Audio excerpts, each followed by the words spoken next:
AP రాజధాని అమరావతిలో జరుగుతున్న రచ్చ అంతా ఇంత కాదు. వైసీపీ నేతల పర్యటన సందర్భంగా జరిగిన ఘర్షణతో ఒకవైపు కేసులు, మరొక వైపు పొలిటికల్ డైలాగులతో క్యాపిటల్ ఫీల్డ్ హీట్ ఎక్కిపోతోంది. అటు వైసీపీ, ఇటు కూటమి నేతలు తగ్గేదే లేదంటూ ఫైర్ అయిపోతూ ఉండడం పొలిటికల్ గా కాకరేపుతోంది. ఉండవల్లి ఘర్షణ ఏపీలో ఒక్కసారిగా పొలిటికల్ హీట్ పెంచింది. రాజధానిగా అమరావతిని వ్యతిరేకించిన వాళ్ళు అమరావతి వెళ్తే రైతులు ఎలా ఊరుకుంటారో అందుకే దాడికి దిగారని కూటమి నేతలు చెబుతుంటే వాళ్ళంతా రైతులు కాదు, కూటమి పెయిడ్ ఆర్టిస్టులంటూ వైసీపీ నిప్పులు చెరుగుతోంది.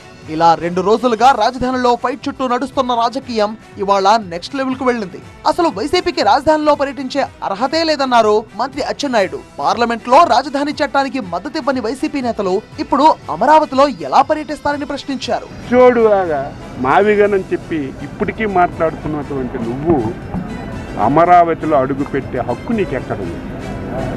ఎవరికైనా ఒక సహనం ఉంటుంది, ఒక ఓపిక ఉంటుంది.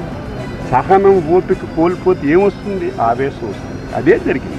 రెచ్చగొట్టేందుకు వచ్చిన వైసీపీ నేతలను అమరావతి రైతులే తరిమి కొట్టారన్నారు మంత్రి గొట్టిపాటి రవికుమార్. రాజధానిపై కన్ఫ్యూజన్ లో జగన్ రోజుకో మాట మాట్లాడుతున్నారని ఆగ్రహం వ్యక్తం చేశారు. ఎలక్షన్ ముందు ఏమన్నా నేను రాజధాని నేను ఇల్లు కట్టుకున్నానని చెప్పాడు.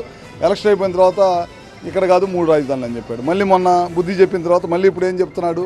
3 రాజధానులు కాదు 3 ప్రాంతాలను కలిపి మావిగన్నాన్ని పెడతానని చెప్తున్నాడు. అంటే అతనికి ఒక నిలకడ మనస్తత్వం లేదు. రాజధాని లేని రాష్ట్రంగా చేయడానికి ఒక కంకణం కట్టుకున్నారు అన్నమాట. రాజధానిలో వైసీపీ నేతలు పర్యటిస్తే మహిళలే తరుముతారని సెటైర్లు వేశారు ఎమ్మెల్యే బులిశెట్టి శ్రీనివాసరావు. అందుకే తనుతున్నారు. నిన్న వాళ్ళు తిరిగితేనే మేలు కొట్టారు, వాళ్ళు అమరావతి వెళ్తే రైతులు కొట్టారు. దాని మీద నా అభిప్రాయం ఉంటుంది, మీరు చూశారు కదా. కొట్టాలని నేను చెప్పను, కానీ వాళ్ళు కొడతాకు వచ్చేటువంటి కొట్టవలసిన అవసరం ఉంది. దాడి చేసింది ముమ్మాటికి రైతులు కాదన్నారు దేవినేని అవినాష్. రాష్ట్రంలో పరిస్థితి ఏ విధంగా అయిపోయిందంటే, కూటమి ప్రభుత్వం చేస్తున్న తప్పులు కానివ్వండి, అమరావతి ప్రాంతంలో చేస్తున్న అవినీతి కానివ్వండి, రైతుల్ని భయపెట్టే విధానం కానివ్వండి, స్కాములు కానివ్వండి, వీటిని ఎవరైనా క్వశ్చన్ చేస్తుంటే వాళ్ళు అమరావతికి వ్యతిరేకం అని చెప్పని ప్రచారం చేస్తున్నారు.